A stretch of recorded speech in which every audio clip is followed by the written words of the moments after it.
అందరికీ నమస్కారం. నా పేరు ప్రసన్న. మీరు చూస్తున్నది ప్రసన్న వదనం.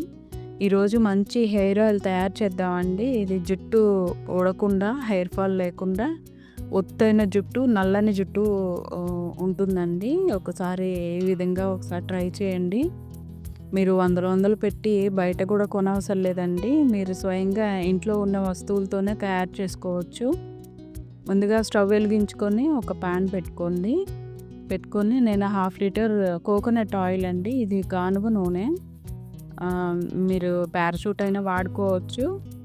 తీసుకొని మన ఇంట్లో మందార పూలు ఉంటాయి కదండి, చెట్లు ఉంటాయి కదా, ఆ పువ్వులకి అడుగున తొడేమో, తర్వాత పైన ఇది కంకిలా ఉంటుంది కదండి, అది తీసేసి ఆయిల్లో వేసేసేయండి. నేను సుమారు ఒక 20 వరకు తీసుకున్నానండి. 1/2 లీటర్ కాబట్టి మీకు ఎన్ని అందుబాటులో ఉంటే అన్ని తీసుకోండి. ముందు రోజు అయినా కానీ తీసుకోవచ్చండి.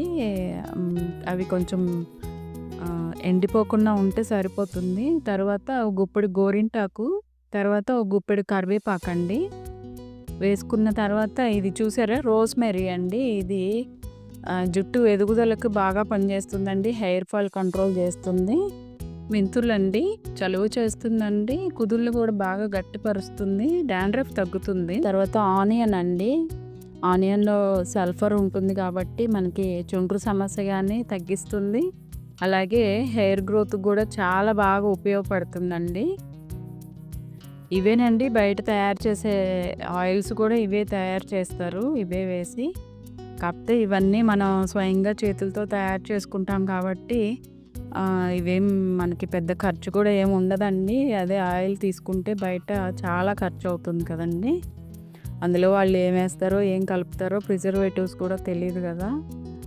చాలా సిమ్లో పెట్టుకొని కలుపుకుంటా మరిగించాలండి.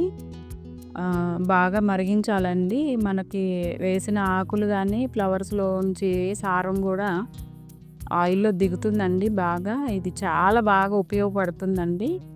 రోస్మెరీ అన్ని షాపుల్లోనూ దొరుకుతుందండి. సూపర్ మార్కెట్స్లో కూడా ఉంటుంది. నేను డ్రై తీసుకున్నాను. మామూలు పచ్చి కూడా ఉంటాయండి. తర్వాత ఇది చూసారా ఉసిరి పొడి అండి.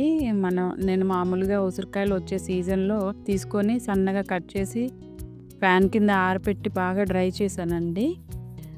అదేనండి పౌడర్ కాబట్టి కొంచెం లాస్ట్లో వేసాను. ముందుగా వేస్తే మాడిపోతుంది కదా.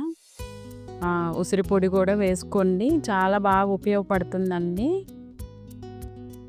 చూసారా కరివేపాకు ఇట్లా తుంపితే ఇరిగిపోయినట్టుగా రావాలండి, మనం తాలింపు వేసుకునేటట్టుగా. అప్పుడు ఆయిల్ మరిగిపోయినట్టేనండి. తర్వాత స్టవ్ ఆఫ్ చేసేసి వెంటనే స్ట్రెయిన్ చేసుకోండి. అలా అట్టే పెడితే చల్లారే వరకు ఆయిల్ మళ్ళీ ఆకులు పట్టేసేసి మళ్ళీ ఆయిల్ మనకి రాదండి. అందుకని వేడిగా ఉన్నప్పుడే తీసేసుకోవాలండి. స్ట్రెయిన్ చేసుకొని పక్కన పెట్టుకోండి. ఇది చల్లారిన తర్వాత గాజు సీసాలో స్టోర్ చేసుకోండి. మీరు వారానికి 2 సార్లు 3 సార్లు రాసుకొని బాగా మర్దన చేసుకొని హెడ్ బాత్ చేస్తాయండి. చాలా ఉపయోగం ఉంటుందండి. సారం అంతా దిగి చూసారా, ఆయిల్ మంచి గ్రీన్ కలర్లో వచ్చింది కదా. మందారాలు కూడా చాలా బాగా ఉపయోగపడుతుందండి హెయిర్ గ్రోత్కి. ఒకసారి ట్రై చేయండి. వీడియో కనుక మీకు యూజ్ అవుతుంది అని అనుకుంటే మీ ఫ్రెండ్స్ అండ్ ఫ్యామిలీ మెంబర్స్కి షేర్ చేయండి, లైక్ చేయండి, సబ్స్క్రైబ్ చేయండి. Thank you.